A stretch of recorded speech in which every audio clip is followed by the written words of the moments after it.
एक छोटे से गांव का नाम था माधोपुर। यह गांव पहाड़ों और हरियाली से घिरा हुआ था। गांव के बीचों बीच एक मिट्टी का छोटा सा घर था, जिसमें एक बुढ़िया अपने बेटे गोपाल के साथ रहती थी।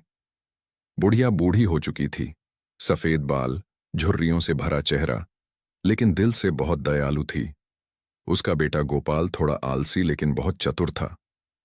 गांव वाले उसे मजाक में गोपाल चालाक कहा करते थे, क्योंकि वह हर काम में अपनी समझदारी से फायदा उठा लेता था।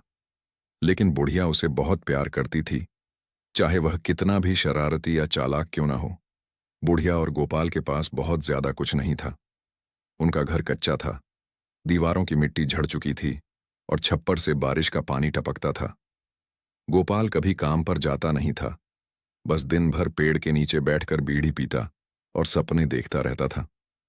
काश मेरे पास भी बहुत सारा पैसा होता तो मैं गांव का सबसे अमीर आदमी बन जाता। एक दिन बुढ़िया ने कहा, बेटा, अगर ऐसे ही आलस करते रहोगे तो हम भूखे मर जाएंगे। कुछ काम धंधा शुरू करो। गोपाल हंसते हुए बोला, अम्मा, तुम चिंता मत करो, मैं ऐसा काम करूंगा कि एक ही दिन में बहुत सारा पैसा आ जाएगा। बुढ़िया मुस्कुराई, अच्छा, फिर देखती हूं तुम्हारा चतुराई वाला काम क्या होता है। अगले ही दिन गोपाल गांव के बाजार गया।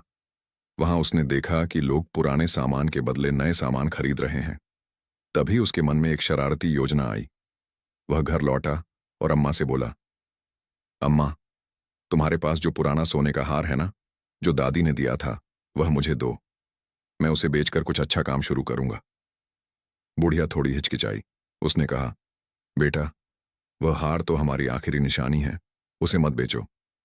गोपाल ने झट से कहा, अम्मा, सोचो तो सही, अगर मैं उस हार से कुछ पैसे कमा लूं तो हम और गहने खरीद लेंगे। गरीब रहकर क्या फायदा। बुढ़िया ने मन मारकर हार उसे दे दिया। गोपाल बाजार पहुंचा, लेकिन हार बेचने की बजाय एक शराब की बोतल खरीद ली और बचे हुए पैसों से कुछ सिक्के रख लिए। वह खुशी खुशी पेड़ के नीचे बैठा, शराब पीते हुए खुद से बोला, वाह रे गोपाल, तू तो बड़ा चतुर निकला। अब अम्मा को बोल दूंगा कि हार के बदले बहुत पैसा मिला, लेकिन चोर भाग गया। शाम को जब वह घर लौटा तो लड़खड़ाता हुआ दरवाजे पर पहुंचा। अम्मा ने पूछा, बेटा, हार के कितने पैसे मिले।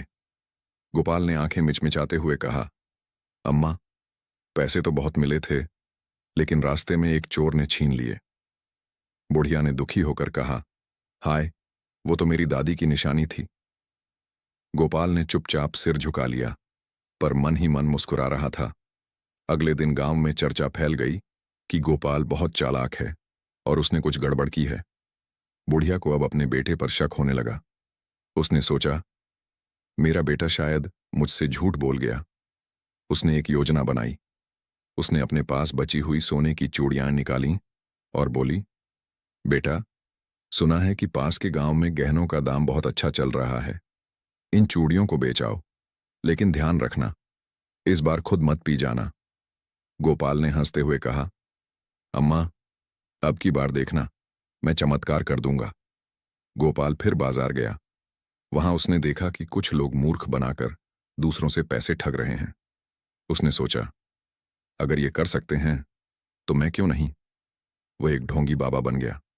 सिर पर लाल कपड़ा बांधा, आंखों में काजल लगाया और ऊंची आवाज में बोला, मैं हूं चमत्कारी बाबा, जिसके पास आएगा उसकी किस्मत बदल दूंगा।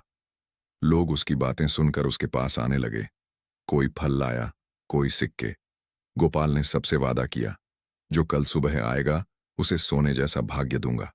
फिर रात को वह चुपचाप सबका सामान लेकर भाग गया और घर लौट आया। अगली सुबह जब गांव में उसकी पोल खुली तो लोग गुस्से में उसके घर पहुंच गए। अरे बुढ़िया, तुम्हारा बेटा तो ठग निकला, उसने हमारे पैसे लेकर भाग गया। बुढ़िया शर्म से जमीन में गड़ गई। उसने गोपाल से पूछा, बेटा, क्या ये सच है। गोपाल ने झूठ बोलने की कोशिश की, अम्मा, वो लोग खुद ही मुझे पैसे दे रहे थे। लेकिन गांव वालों ने उसे पकड़ लिया और गांव की पंचायत में ले गए। पंचायत में बुजुर्गों ने कहा, गोपाल, तुम अपनी चालाकी से दूसरों को धोखा देते हो। तुम्हारी सजा यह होगी कि तुम सबका नुकसान भरोगे। गोपाल सिर झुकाकर बोला, माफ करना, मुझसे गलती हो गई। अब मैं मेहनत करके सबका नुकसान चुकाऊंगा। बुढ़िया ने आंसू भरी आंखों से कहा, बेटा अब समझो, चतुराई अगर ईमानदारी के साथ हो तो ही अच्छी लगती है, वरना वही विनाश बन जाती है। गोपाल ने अम्मा के पैर पकड़ लिए। अम्मा, अब मैं सच्चा आदमी बनूंगा, मेहनत करके तुम्हारा नाम रोशन करूं। कुछ महीनों बाद गोपाल ने गांव में एक छोटी सी दुकान खोली। वह रोज सुबह उठकर मेहनत करने लगा। धीरे धीरे उसकी ईमानदारी की चर्चा पूरे गांव में फैल गई। लोग कहने लगे, देखो, वही गोपाल अब बदल गया है। अब वह सच में बुढ़िया का चतुर बेटा बन गया है, जो अपनी समझदारी से लोगों का भला करता है। बुढ़िया गर्व से मुस्कुराई। अब मेरा बेटा सच्चा चतुर है, जो दूसरों को धोखा नहीं बल्कि मदद देता है।